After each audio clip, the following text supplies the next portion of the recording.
আমি নিজেও বসে থাকি যে কখন আসবে কখন আসবে। এটা একটা আমার আলাদা অনুভূতি। আমি নিজের বোনের কাছ থেকে নিতে যাই শ্রীরামপুর, কিন্তু এটা একটা আলাদা অনুভূতি। এই শুভ দিনটার অপেক্ষায় থাকি খালি। এটা আমার আশীর্বাদ। দাদা ভালো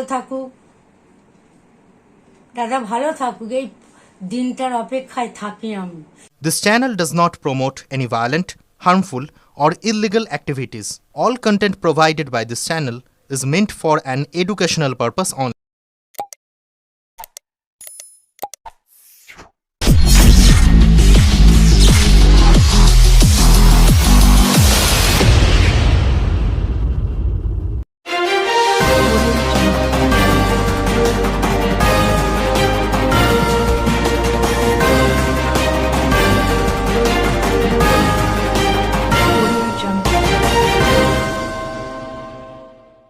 চুঁচুড়া প্রিয়নগরে তৃণমূল বিধায়কের বাড়িতে সকাল সকাল ভাইফোঁটা দিতে আসেন দলের মহিলা কর্মীরা। তাদের মধ্যে ছিলেন বালির মোড়ের কর্মী গোপলাল ঘোষের মা নমিতা ঘোষ। প্রবীণ নমিতা জানান, সেই প্রথমবার যখন দাদা জিতলেন তখন থেকে ফোঁটা দিই, তাতে ছেদ পড়েনি। মানুষের জন্য কাজ করুক, এটাই চায় ঈশ্বরের কাছে। বিধায়ক বলেন, 2011 সালে যেদিন ভোট চাইতে গেছিলাম সেদিন নমিতা বলেছিলেন, নরেন্দ্রকে তুমি হারাতে পারবে। আমি বলেছিলাম, হারালে আমাকে ভাইফোঁটা দিতে হবে। সেই শুরু 14 বছর ধরে ভাইফোঁটা দিতে আসছে।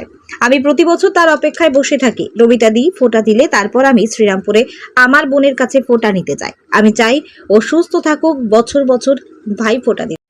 চুঁচুড়া থেকে আদের রিপোর্ট, আমার কলকাতা নিউজ।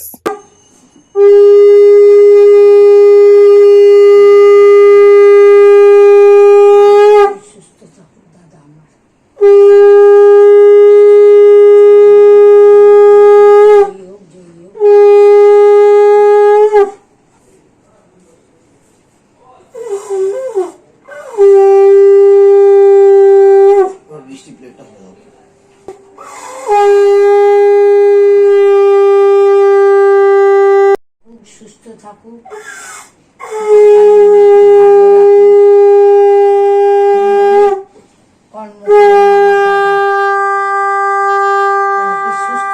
ভালো থাকুক। কোথায় এলেন? আজকে একটা বিরাট শুভ দিন। দাদাকে আমি ফোঁটা দিতে এসেছি। ফোঁটা দিতে এসেছি। দাদা মানুষের জন্য এত করে সে বলার নয়। এই শুভ দিনটার অপেক্ষায় থাকি খালি। কবে থেকে দেন ভাইফোঁটা? 2011 থেকে। দেখা যায় অনেকেই তো দেয়, আপনিও আসেন, আপনাকেও দেখা গেল কেন হঠাৎ? দিলাম। এটা আমার আশীর্বাদ। দাদা ভালো থাকুক, এই দিনটার অপেক্ষায় থাকি আমি, যে দাদাকে ফোঁটা দেবো। অন্যজনকে দেন ফোঁটা? হ্যাঁ দিই, আমার ভাইদেরও দিই। আমি আমার দাদাকে আগে দিতে আসি। কোথা থেকে আসেন দিতে? বালির মোড়। কতদিন ধরে দিচ্ছেন? 2011 থেকে দিচ্ছি। কি চাইলেন এবারে? কি আশীর্বাদ করলেন? বললাম, ভগবান তুমি দাদাকে আমার ভালো রেখো। দাদা যেন মানুষের জন্য করতে পারে, শরীরটা ভালো রেখো। আমি 2011 গোপাল আমার অনেক পুরনো সৈনিক। আমি 2011 চুঁচুড়ায় যখন এলাম, ওর বাড়িতে গিয়েছিলাম। ওর মা সেদিনই আমাকে বলেছিল, তুমি নরেন্দ্রকে হারাতে পারবে। আমিও বলেছিলাম, আমি যদি নরেন্দ্রকে হারাই তাহলে আমি তোমার থেকে ভাইফোঁটা নেব। তা নরেন্দ্রকে হারিয়েছি, এবং তখন থেকে ও প্রতি বছরই আমাকে ভাইফোঁটা দেয়, এবং আমি বসে থাকি কখন আসবে। এসে দিলে তবে আমি বেরোই। হ্যাঁ, এই 4-5 জন আমাকে দেয়। তার মধ্যে সবচাইতে প্রবীণ, যিনি বয়সের ভারে নুয়ে গেছে, তাও আসে আমার কাছে।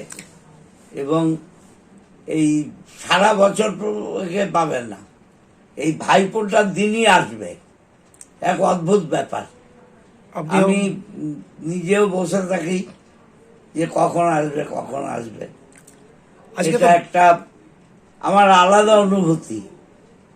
আমি নিজের বোনের কাছ থেকে নিতে যাই শ্রীরামপুর, কিন্তু এটা একটা আলাদা অনুভূতি।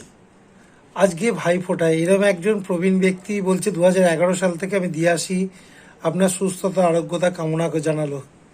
কি বলবেন আপনি দাদা হিসেবে, কি বলবেন? ও দীর্ঘজীবী হোক, আর আমাকে এইভাবে বছরের পর বছর ভাইফোঁটা দিয়ে যাক। ক বছর ধরে হচ্ছে? 14 বছর হলো। 2011 থেকে দিচ্ছে, 24 পর্যন্ত দিল, হ্যাঁ 25 পর্যন্ত দিল। অতএব ও দীর্ঘজীবী হোক আর আমাকে ভাইফোঁটা দিয়েই যাক।